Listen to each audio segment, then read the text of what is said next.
Hello mummies, आज आपण अशी खिचडी बांधणार आहोत जेणे बाळ आपलं शांत राहील. आणि उन्हाळा चालू आहे. उन्हाळा चालू झाला म्हणजे बाळाचा आहार देखील चेंज करणं गरजेचं आहे. आणि ही खिचडी बाळाचं शरीर आतून थंड ठेवते जेणेकरून बाळाला उन्हाचा त्रास होणार नाही. चला आता आपण सुरुवात करूत. आपण पाहणार आहोत लौकीची खिचडी म्हणजे दुधी भोपळ्याची खिचडी कशी बनवायची. इथे मी दुधी भोपळा सोलून घेतला आहे आणि कट करून घेतला आहे. आणि हो, चेक करायचं बरं, कधी कधी कडू असतो. तर चेक करून घेतला आहे मी. आता थोडंसं घी टाकून घेतलं आहे कुकरमध्ये, मोहरी टाकून घेतली आहे. छान छान तडतडली की मग आपण इथे तो सोललेला दुधी भोपळा टाकून घेऊयात. मी इथे 1 वाटी दुधी भोपळा घेतला आहे. आणि आता आपण धुतलेले तांदूळ देखील टाकणार आहोत.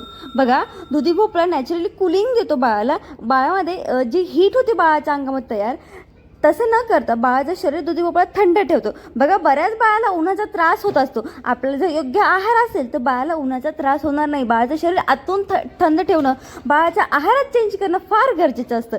आणि आता इथे छान आपलं हे फ्राय झालं की आपण हळद टाकून घेऊयात. बाळाच्या पोटासाठी देखील हा खूप छान आहे. म्हणजे बाळाला कॉन्स्टिपेशन वगैरे होत नाही, पचायला सोपा आहे. दुधी भोपळ्यामध्ये वॉटर कंटेंट जास्त असतो, त्यामुळे बाळाला डिहायड्रेशन होत नाही. 3 शिट्ट्या आपण काढून घेऊयात.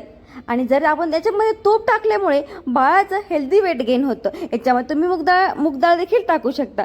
याच्यामध्ये ना विटॅमिन सी आणि बी असतात, त्याच्यामुळे बाळाची इम्युनिटी मजबूत होते. 3 शिट्ट्या झाल्यानंतर इथे छान अशी मऊ आपली खिचडी शिजलेली आहे.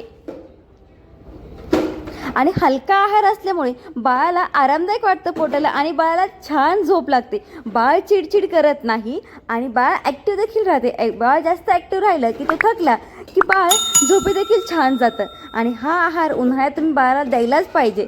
तुम्ही जर अजून दिला नसेल तर आता नक्की ही खिचडी ट्राय करा. मी रोज बेबीची रेसिपी अपलोड करत असते, त्यासाठी आपल्या चॅनलला सबस्क्राईब करा. म्हणजे रोज रोज नवीन नवीन वेगवेगळे पदार्थ तुमच्या बेबीला खायला मिळतील, तुम्हाला बघायला मिळतील. आणि तुम्ही ते नक्की ट्राय करा आणि मला कमेंटद्वारे सांगा की कसा होता पदार्थ म्हणून. बघा, आपली खिचडी इथे बनवून तयार झालेली आहे. आणि तुम्ही तुमच्या बेबीला अशा पद्धतीने खिचडी देऊ शकता. याच्यामध्ये तुम्ही घी देखील ॲड करू शकता. आणि हो, अजून तुम्ही आपल्या चॅनल सबस्क्राईब नसेल केले तर आपल्या चॅनल जरूर सबस्क्राईब करा. बघा, अशा पद्धतीने आपण बेबीला खिचडी देऊ शकता. आणि हो, या अगोदर मी बरेच व्हिडिओ अपलोड केले आहेत बेबीच्या रेसिपीचे, तर ते जाऊन तुम्ही नक्की पहा आणि कमेंट करून सांगा मला कसे वाटतात. आणि तुमच्या बेबीला कुठल्या महिन्याचा आहे, कुठल्या महिन्याचे म्हणजे रेसिपी मी अपलोड करू ते देखील मला कमेंटद्वारे कळवा.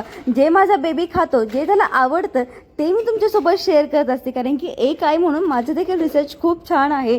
बाळाला काय द्यायचं काय नाही हे सगळं योग्य पद्धतीने त्याला मी देते. आणि हो, हा व्हिडिओ कसा वाटला मला कमेंटद्वारे कळवा. कारण की तुम्ही सांगितल्याशिवाय मला कळत नाही की माझा व्हिडिओ कसा आहे आणि तुम्हाला काय पाहिजे.